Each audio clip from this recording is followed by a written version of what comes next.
Mercredi 31 juillet, mesdames et messieurs, bonsoir et bienvenue dans l'émission L'Actu en débat, une émission qui vous décrypte toute l'actualité en 26 minutes. Ce soir, c'est tout particulier pour moi, je vous le dirai à la fin pourquoi, mais pour le moment, nous allons tout de suite démarrer.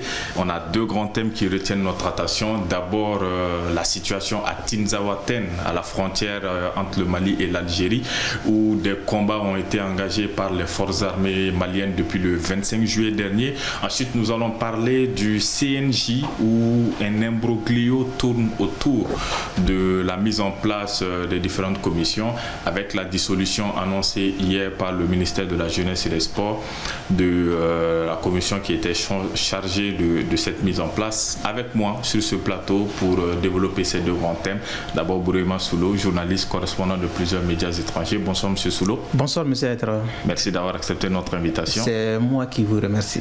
Et un habitué, comme toujours, M. Laya Diarra du soir de Bamako. Bonsoir M. Diarra. Bonsoir Haïtara. Merci également d'avoir accepté notre invitation. C'est un plaisir pour moi de venir. Je vous le disais tout de suite en sommaire, depuis le 25 juillet dernier, les forces armées maliennes sont engagées dans de violents combats, selon des sources, contre des groupes armés. Au premier lieu, on avait entendu parler du CSP qui regroupe la coalition des groupes des groupes dits rebelles. Ensuite, on a vu qu'il y avait des groupes terroristes aussi qui se sont engagés dans ce combat à côté de ces groupes rebelles. La situation était assez confuse, tendue au début. On commence à y voir un petit peu plus clair. Monsieur Lahadiara, qu'est-ce que vous avez pensé depuis le 25 juillet de ces informations par rapport à ces affrontements qui ont encore cours apparemment à Tinzaouaten?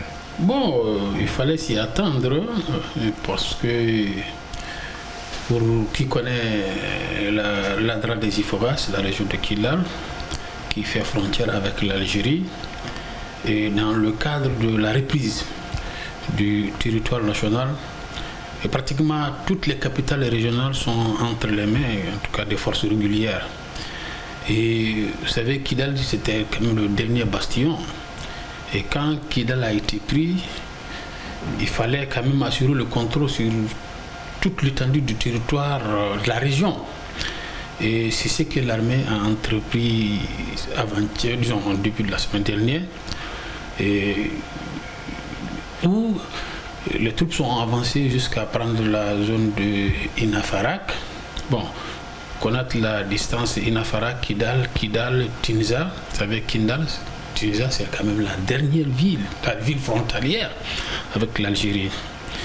Et vous vous rappelez que quand les troupes, les forces obscurantistes, je les appelle comme ça, les terroristes du Jenin, du Jessim et puis du CSP, PSD, sont partis et disposaient d'armes. Les armes se sont évaporées, les hommes aussi.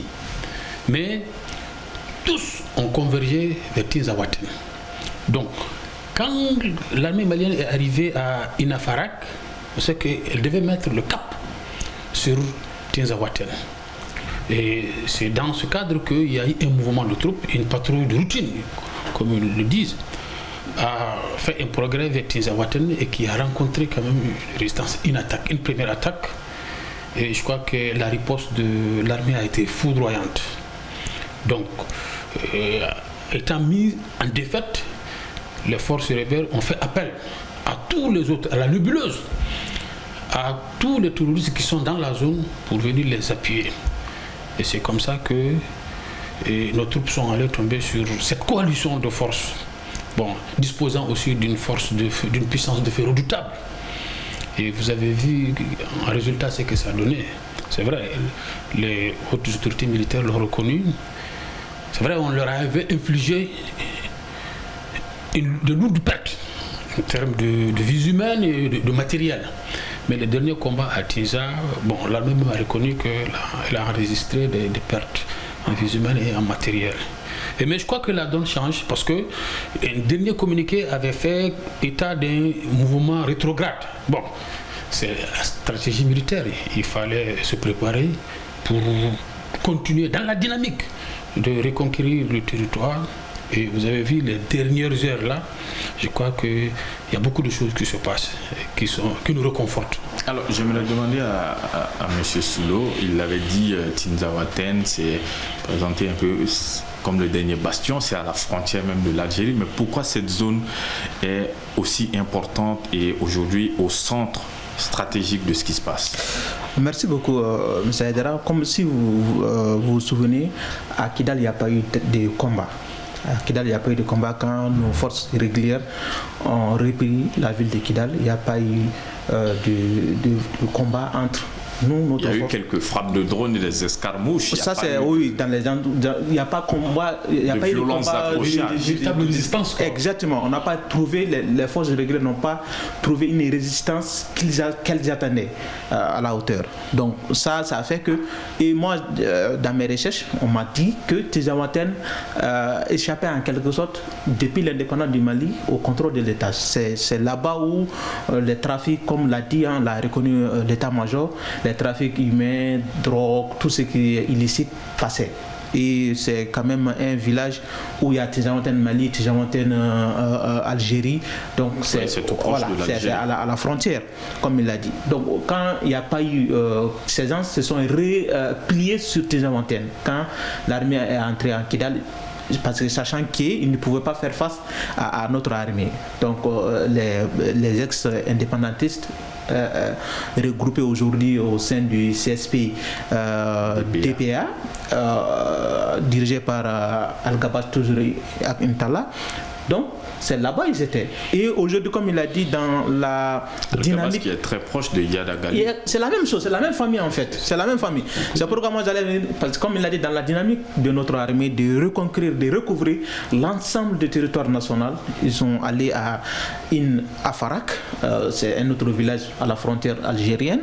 Ça s'est passé le 22 juillet dernier, le lundi dernier. Donc après ça, donc, le cap a été mis sur Tinzaouaten. Et comme il a dit, ce qui a favorisé aussi la contre-attaque qui a coûté la vie de nos soldats et la perte des militaires, des armes, des matériels, comme l'a dit l'état-major, c'est quand même la situation météorologique. Parce qu'il y a eu une tempête de sable qui s'est soulevée et la visibilité était réduite et c'est quand même l'air jaune.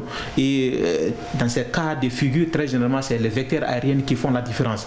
Et dans ces conditions précises, les vecteurs aériens n'ont pas pu entrer en action. Donc ça a favorisé leur réorganisation pour tendre un piège, une embuscade à nos hommes qui sont tombés dans l'embuscade qui ont été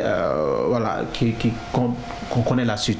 Donc Tinzaouaten, c'est quand même le bastion des rebelles, des terroristes, toute la nébuleuse, comme l'a dit Diarra. Parce que aujourd'hui, pour faire la différence entre Yadagali et Al-Gabash Akintala, il n'y a pas de différence. Et moi, ce que j'aime dire, militairement parlant, que ce soit le MNLA ou la SEMA plus tard, après le CSP, ils n'ont jamais existé sur le terrain.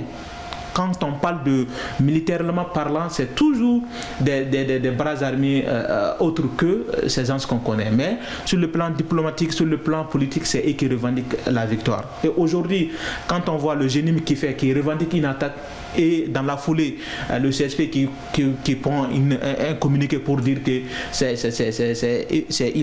lui qui a fait le boulot. Donc on ne voit pas la différence entre le GENIM, Al-Qaïda et le CSP. Il y a donc, même eu des démarches officielles pour qu'il y ait une espèce de pacte entre exactement, c'est ça la différence aujourd'hui. Donc nous on s'attendait à ça aussi, parce que quand il n'y a pas eu de violence à Kidal, quand il n'y a pas eu d'accrochage proprement dit à Kidal, moi je m'attendais à une sorte de réorganisation de ces forces du mal pour attaquer nos vaillantes forces de défense et de sécurité.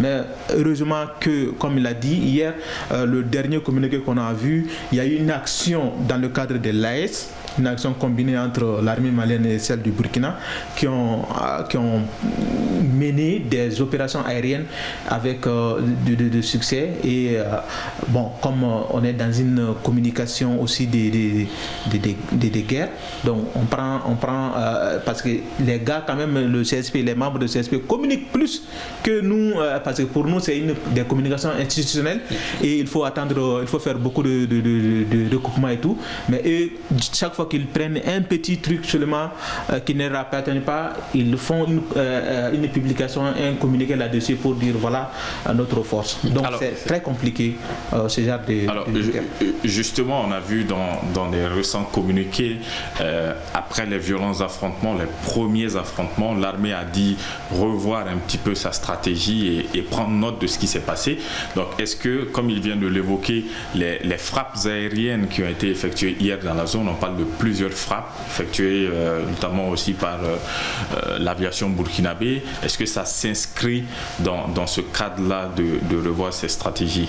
Tout à fait. Les frappes, les vecteurs aériens, l'intervention des vecteurs aériens à cette étape de la guerre est vraiment déterminante.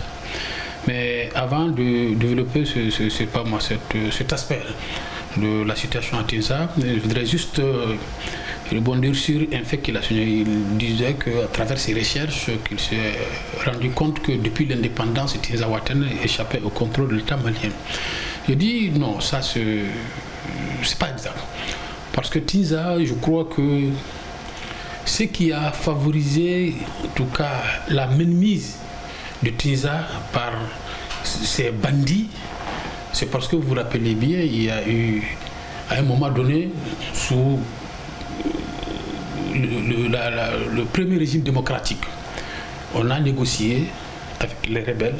C'était les YAD même, à l'époque, c'était la première rébellion qui était dirigée par les YAD. Les MPLA, les FPLA, les FPA. C'est une mosaïque de mouvements, mais qui sont regroupés dans le cadre du MFUA, sous le leadership de YAD. YAD, c'est un monstre que l'État même a fabriqué. Et je dis, c'est surtout la démilitarisation de la région, des régions du Nord, qui a favorisé, en tout cas, la venue et l'installation de toutes sortes d'hommes au destin funeste sur cette partie du territoire. Tinza connaît c'est une zone stratégique. C'est pour ça que avant cette rébellion, l'armée malienne était dispersée quand même sur toute l'étendue du territoire national. La garde, qui est le corps le plus décentralisé, était dans cette partie. La douane y était, la police y était, la gendarmerie y était. Mais quand on signe un accord, il faut le respecter. La démilitarisation, c'est quoi? C'est qu'il faut que l'armée quitte ces territoires, et c'est ainsi qu'on a mis en place une politique militaire qui consiste seulement à laisser seulement les unités méharistes et les zones où il y a la présence de la gendarmerie et de la garde. Donc c'est-à-dire qu'on n'occupait pas tout le territoire. Comme on le dit, la nature a horreur du vide. Et c'est comme ça les groupes salafistes et les gens du GSP algérien ont commencé à venir, à rentrer avec les moyens. C'était des trafiquants d'armes, de drogue, de cigarettes et tout autre. C'est comme ça. Bon, l'État quand même avait un contrôle sur cette partie du territoire, la région de Kidal. Parce que Kidal même n'était pas érigé en région à l'époque. Kidal a été érigé en région après, plus tard. Je crois que les années après 90. Et maintenant, par rapport à la situation qui se présente actuellement, qui est vraiment l'intervention des mouvements, la stratégie, la réorganisation des troupes pour la riposte et pour la poursuite des opérations, moi je crois que ça fait partie, en tout cas, de stratégie militaire. Et il a dit, le dernier communiqué de l'état-major a fait cas, en tout cas, d'une alliance, en tout cas d'une campagne commune, dans le cadre, en tout cas, de l'AES. Bon, c'est prévu par les textes. Et on a dit, ça dit, qui s'attaque à un de ces pays de l'ASAC doit s'attendre quand même à une riposte de la coalition de ces trois États. Oui. Et je crois que c'est ce qui se passe. Et on ne s'en cache pas. Dans le communiqué, il est clairement indiqué que les forces burkinabées aussi sont venues appuyer les forces maliennes pour porter l'estocade à l'ennemi, qui est pratiquement sur le terrain, c'est le sauve qui peut. Alors, il y a on sent que vous avez parlé un moment de mosaïque d'acteurs. Là aussi, avec ce qu'on vit actuellement à Tinzaouaten, il y a une mosaïque d'acteurs qui interviennent. Et notamment, on sent que le conflit russo-ukrainien se déplace sur le terrain parce qu'on a vu plusieurs informations et même des informations qui sont tombées récemment. Le chef du renseignement militaire ukrainien qui a affirmé à des médias anglais qu'ils ont aidé ces groupes armés-là à préparer l'attaque contre les forces armées. Comment on peut interpréter cela, M. Soudou? Bon, comme je disais, on est quand même dans une guerre de communication, aussi, il ne faut pas oublier ça, et toutes les occasions sont bonnes pour prendre comment dirais-je, pour tirer la couverture pour tirer la couverture sur soi. Donc il faut attendre que les gars des rues, parce qu'il y a eu quand même des drapeaux ukrainiens qui auraient été vus sur le territoire. Est-ce que ces drapeaux-là étaient exactement sur notre sol? C'est ça aussi la question, parce qu'aujourd'hui, avec toutes les technologies qu'on a, on peut fabriquer beaucoup de choses et on peut faire passer des messages à travers ces trucs. Mais la question, c'est plutôt quand est-ce qu'a été prise cette photo. Et puis ça, ce qui a été quand même qui a réconforté la position de ceux qui croyaient, ceux qui ont cru à ces photos, c'est la sortie du chef de renseignement militaire de l'Ukraine qui a quand même dit, comme vous l'avez dit, ils ont aidé les rebelles à combattre la Russie. C'est leur terme, les criminels de Wagner, entre guillemets, c'est leur terme comme ça. Donc, c'est-à-dire que la guerre entre la Russie et l'Ukraine, au-delà de l'Ukraine et Russie, l'Occident et Russie se transporte sur notre sol, si c'est cette avarie. Donc c'est inquiétant pour nous parce que ces forces occidentales, ces puissances occidentales sont prêtes à tout pour militariser, pour s'affronter sur des terrains neutres que sur leur propre sol. Et si c'est vraiment le cas, il faut que nos autorités, c'est une interpellation à leur égard, donc à leur égard, qu'ils fassent attention et qu'ils soient vigilants à ce que l'AES ne devienne pas le terrain de jeu entre bloc Occident et Russe. Donc nous on a dit, on avait alerté en ce moment que tant que la Russie est quelque part, les Occidentaux aussi viennent perturber, soit pour saboter. C'est tout le temps, c'est l'histoire qui nous a enseigné ainsi. Donc aujourd'hui, de voir les Ukrainiens venir aider les rebelles pour attaquer, que ce soit l'armée malienne ou les ingénieurs russes, officiellement c'est leur appellation, les ingénieurs russes qui sont aux côtés de nos forces de défense et de sécurité, c'est quand même inquiétant, très inquiétant. Est-ce que vous partagez cet avis rapidement pour boucler ce thème? Il l'a dit, parce que avec vraiment les réseaux sociaux, ça dit faire de la manipulation, c'est très facile.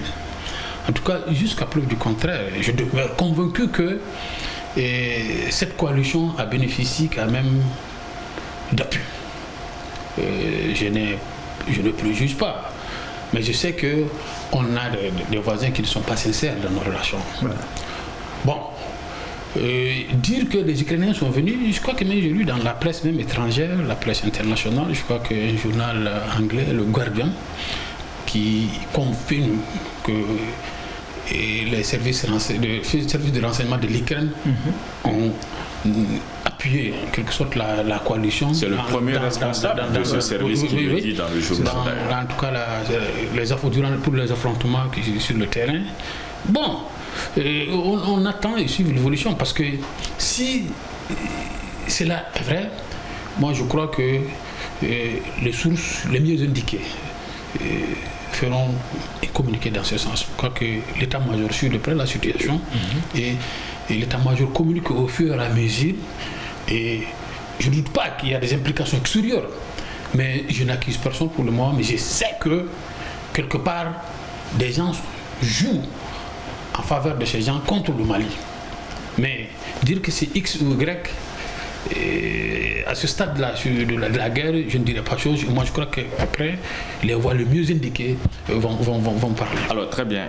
Rapidement, en parlant de réseaux sociaux, on va passer au deuxième thème de la soirée. C'est le Conseil national de la jeunesse qui était engagé depuis plusieurs semaines maintenant dans une normalisation, parce que on sait qu'il y a eu des problèmes qui ont conduit même à la fermeture des locaux. Donc, il y avait un processus de normalisation qui était engagé. Ce processus est pour le moment arrêté, suspendu, suite à la dissolution qui avait été mise en place pour surveiller tout cela. Une première question pour vous d'abord, Monsieur Soulo. On dit que ce sont des documents confidentiels qui ont été publiés, qui n'étaient pas censés l'être. C'est ce qui motive la décision apparemment du ministère, mais certains pensent que c'est simplement un motif pour mettre fin et pas la réelle raison. Qu'est-ce que vous en pensez? Effectivement, moi je trouve plausible la deuxième hypothèse. La deuxième hypothèse, c'est qu'ils pensent que c'est un motif. Parce que on ne peut pas commencer la mise en place d'un comité de CNJ au niveau communal, au niveau régional. Ici à Bamako, on a mis le niveau district. Ça n'est resté que le niveau national. Donc, le président du Conseil national. Est-ce que le ministre a vu venir sa défaite? Parce que quand même, il faut savoir quand même que c'est une structure que tout le monde veut contrôler. Et le ministre actuel, il est aussi, il est passé par ces instances de jeunes. Il connaît bien le milieu. C'est pas un novice, ce n'est pas un étranger dans le milieu juvénile au Mali. Il est très très bien informé, bien implanté. Parce que moi, j'ai quand même pu faire quelques activités avec lui, même si aujourd'hui peut-être c'est un GCI. Voilà, exactement. Donc on a quand même bénéficié de ces formations, de ces conseils et tout.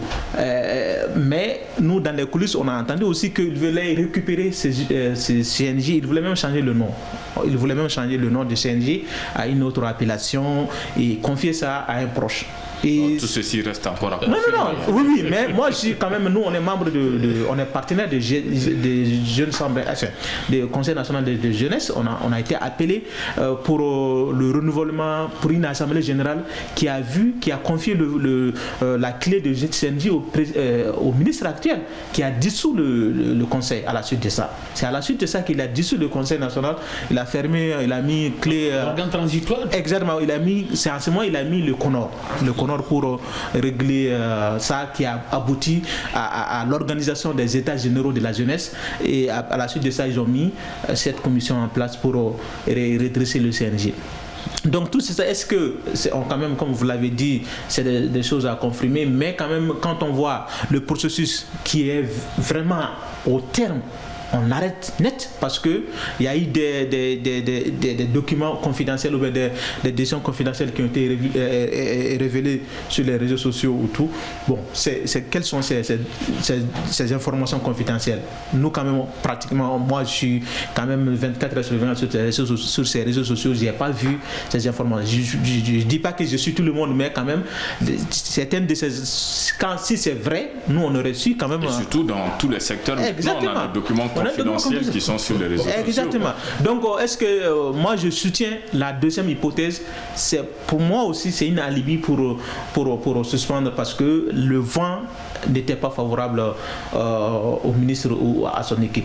Alors, au-delà de ces hypothèses, il y a une constance quand même qui était là, c'est que il y a eu beaucoup de contestations déjà, beaucoup de voix contestataires qu'on commençait à entendre par rapport à la mise en place des différents bureaux depuis le début. Il y a des gens qui ont dénoncé des irrégularités. Est-ce que ça aussi peut-être aurait favorisé la décision qui a été prise par le ministère? Oui, je dirais ce qui est surprenant surtout dans cette affaire, c'est que cette mesure de suspension intervient à ce stade de processus. Le processus tire vers sa fin. Il faut voir dans ce problème aussi que le ministre, depuis le départ, a opté pour une politique qui contraste avec la vision, en tout cas, de jeunes. Parce que c'est vrai, il y avait des tiraillements à l'interne par de jeunes leaders qui voulaient eux aussi prendre le contrôle de la chose. parce que certains avaient dénoncé, en tout cas, le président sortant qui était pratiquement au terme de son mandat. Et on sait les conditions aussi dans lesquelles ce comité sortant était mis en place. Le ministre était en tout cas dans une dynamique. Après la suspension des activités et la décision de sceller le siège national à Sotuba, il y a eu des résistances. C'est-à-dire il y a eu des actes isolés qui ont été posés par endroits. Et dans la même dynamique, le ministre a continué quand même à changer, à élaborer des textes pour l'organe. Et jusqu'à un moment donné, il était confronté à des difficultés. Et c'est là qu'il y a eu même un protocole d'accord avec les jeunes pour pacifier la situation. Et c'est comme ça qu'on a mis en place le comité. C'est le ministre même qui a opté pour ça. Maintenant que le comité fonctionne jusqu'à ce niveau, que paf, on arrête le processus. Donc il y a lieu de s'interroger. Pourquoi? Et le motif a été expliqué dans la note, que des actes confidentiels se sont retrouvés sur les réseaux sociaux, mais qu'on nous donne des explications sur ces actes pour justifier quand même cette décision. Mais autre chose, c'est que jusqu'ici, les jeunes n'ont pas parlé. Où sont les jeunes? Parce que c'est eux qui sont concernés. Je suis jeune, c'est vrai. Mais où sont les jeunes qui aspirent à être dans cette structure de jeunesse? Puis, où sont-ils pour ne pas agir, dire quelque chose sur, ils souscrivent à cette décision du ministre ou ils sont contre? Moi, je crois alors, que la commission dissoute est en train de préparer un communiqué qui va tomber. On attend de voir. Alors, rapidement, juste avant de conclure, en 1 minute 30 secondes, comment vous voyez la suite de cette affaire? 30 secondes. Très généralement, parce que la mise en place de CNJ, très généralement, ça se passe dans des discussions, dans des débats, dans des polémiques. Ça n'a jamais été facile. Et cette fois-ci, aujourd'hui, avec la libéralisation des paroles sur les réseaux sociaux, on ne peut pas empêcher des gens de parler sur les réseaux sociaux. Ça, c'est un fait. On ne peut pas empêcher. Donc maintenant, c'est le ministère de prendre de prendre ses responsabilités, les jeunes aussi de prendre leurs responsabilités pour s'imposer. Parce que le ministère est le ministère de tutelle, mais ce n'est pas au ministère quand même de venir faire tout ce qu'il veut dans ces instants de jeunes. Donc alors, les jeunes de prendre leurs responsabilités. Très bien, 30 secondes. La suite selon vous? Oui, c'est vrai, tu sais, les structures de jeunes, c'est comme l'AIAM. On voit le CNJ soit ou un partenaire, si on travaille avec le CNJ, ou un contre-pouvoir, si la structure n'est pas d'accord avec le pouvoir. Et le ministre, il est conscient des enjeux pour qu'il adopte cette attitude. S'il voit qu'il s'implique, en tout cas dans la marche de cette fêtière, c'est qu'il sait ce que ça vaut. Donc il a dit, il faut que la jeunesse maintenant s'assume, en tout cas, puisque le ministre, il va partir un jour, mais la structure va demeurer. Donc il faut que les jeunes prennent conscience que le bon fonctionnement de cette structure qui a quand même joué son rôle, c'est vrai, parce que si on fait un bilan, tu vas voir que le CNJ vraiment a fait beaucoup de choses, en tout cas en termes de promotion de jeunes, en termes de promotion de jeunes et de politique, et même d'accompagnement de l'État dans la politique nationale d'emploi des jeunes. Très bien. Merci beaucoup, monsieur. Merci à Bourema Soulo, correspondant de plusieurs médias étrangers ici au Mali. Merci à monsieur Laya Diarra également d'avoir été des nôtres aujourd'hui. Je vous le disais au début, c'est une émission toute particulière pour moi puisque c'est la dernière que je présente après près de 2 années de débat. D'abord les lundis, par la suite les mercredis. Ça a été un plaisir pour moi de vous présenter cette émission tout le long, de vous aider à comprendre, à mieux analyser toute cette actualité foisonnante que nous voyons chaque semaine. Bonne, mauvaise, ça dépend. En tout cas, ça a été un grand plaisir et cette émission n'aurait pas été sans mes invités. D'abord, ceux qui sont sur le plateau ici avec moi pour cette dernière. Laya Diarra qui fait partie de nos habitués. D'abord, je tiens à te remercier grandement d'avoir tout le temps accepté mon invitation, d'être venu sur ce plateau, de t'être prêté au jeu des questions-réponses et des analyses. Ça a d'abord été les lundis, comme je le disais, par la suite les mercredis. Merci également à Bourema Soulo d'avoir accepté d'être mon invité pour cette dernière. Ça a été un grand plaisir également de te recevoir sur ce plateau. Merci à tous ceux qui sont venus sur ce plateau, qui ont participé au rayonnement de cette émission. Je pense évidemment à Mokhtar Sow, qui est aussi un de nos habitués, qui n'a pas pu venir aujourd'hui, à Abdrahmane Sissoko, à Abdrahmane Keïta, à Alexis Kalambri, à tous ceux qui sont venus ici, ne serait-ce qu'une seule fois. Aussi, je remercie ceux qui m'ont précédé à la présentation de cette émission, Célia Dalmeida, Yacouba Kébé, à Paul Yaping-Dessan qui m'a remplacé ponctuellement. Et cette émission n'aurait pas été non plus sans le travail de l'ombre de tous les techniciens qui sont là, présents avec moi au quotidien ou de manière hebdomadaire chaque jour, et avec qui on ne cesse d'échanger, avec qui on ne cesse de blaguer, parce que c'est avant tout une aventure humaine. Donc merci à Abdrahmane Sanogo, merci à Pape Diaoué Kamara, merci à Djomé Sangaré qu'on appelle Papus. Donc voilà, merci également à Baba Maïga, à Mastraoré que j'appelle très souvent le sapeur congolais. Merci à ceux qui étaient là également, Souleymane Sidibé, Lassine Simitao, exactement, Lassine Simitao. Avec le surnom, on arrive à oublier les véritables noms. Merci à tous, merci à vous également, très chers téléspectateurs, de nous avoir suivis durant toute cette période, d'abord devant votre téléviseur, sur votre téléphone, sur n'importe quel support sur lequel vous nous avez suivis. C'est grâce à vous que nous avons continué à avancer. Grand merci véritablement à vous. Je vous donne rendez-vous la semaine prochaine, pas avec moi, mais avec une autre personne, Inch'Allah. Ça a été un grand plaisir tout le long. Merci grandement. Allez, bonne soirée. Merci et bon vent à vous. Merci beaucoup. Merci.